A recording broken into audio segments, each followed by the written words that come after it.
Dictation start होगी 3 second बाद।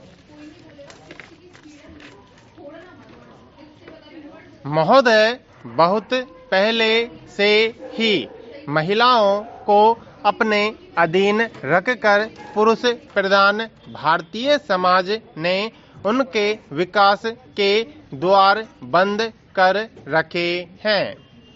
प्राचीन भारत में सामाजिक और राजनीतिक बदलाव के साथ साथ महिलाओं की स्थिति में भी बदलाव आता रहा है।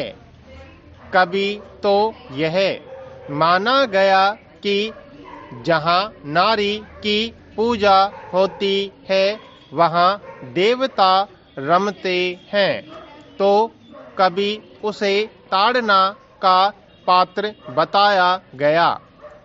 इतिहास के एक बड़े कालखंड में उसे चार दीवारी और पर्दे के अंदर रखा गया।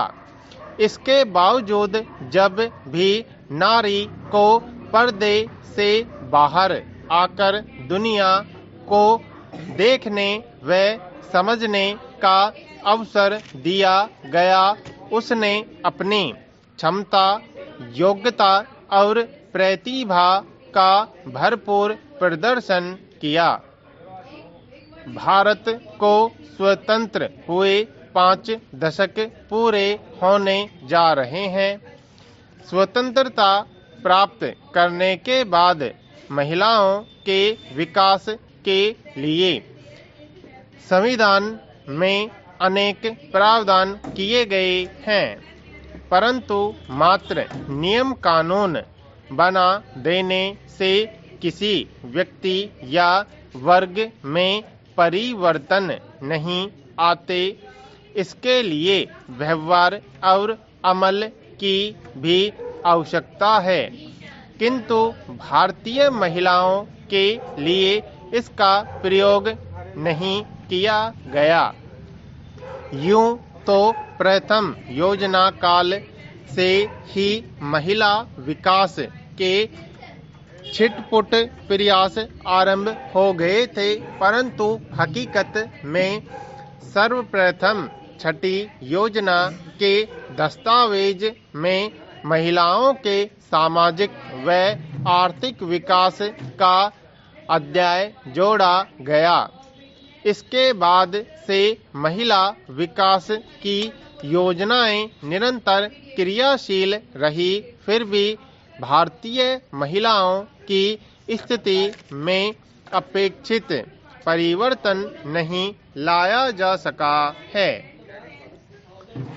जब भारतीय महिलाओं की तुलना दूसरे देशों की महिलाओं से की जाती है तो हमें बड़े दिलचस्प तथ्यों से साक्षात्कार करना पड़ता है और हम तभी जान पाते हैं कि भारतीय महिलाओं की वास्तविक स्थिति क्या है, यानी बेहद चिंताजनक और दुरूह। क्योंकि एक अध्ययन से ज्ञात हुआ है कि दुनिया के 130 देशों में भारतीय महिलाएं 99वें स्थान पर हैं। शायद इसका कारण है भारतीय महिलाओं के विकास के मार्ग में अनेक बाधाएं, जैसे शिक्षा के अवसर उपलब्ध न होना।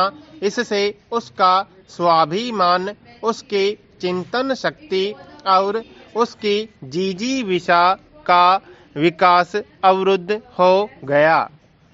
इसका प्रमाण है स्वतंत्रता के बाद 48 वर्षों तक कभी शिक्षा में महिलाओं को पुरुषों के बराबर न ला पाना, जबकि दूसरे देशों ने महिलाओं को शिक्षित बनाने में अधिक जोर दिया।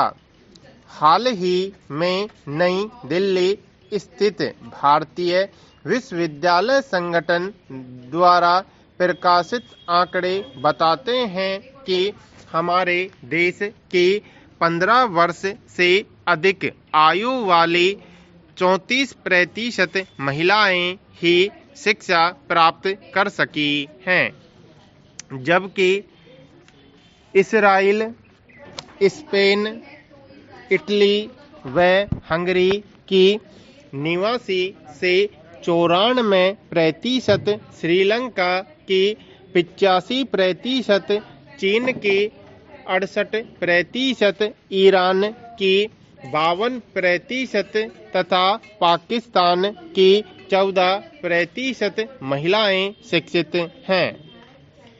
शिक्षा के इस अधोपतन के अतिरिक्त अल्पायु में महिलाओं का विवाह भी उनके विकास में एक बड़ी बाधा रही है।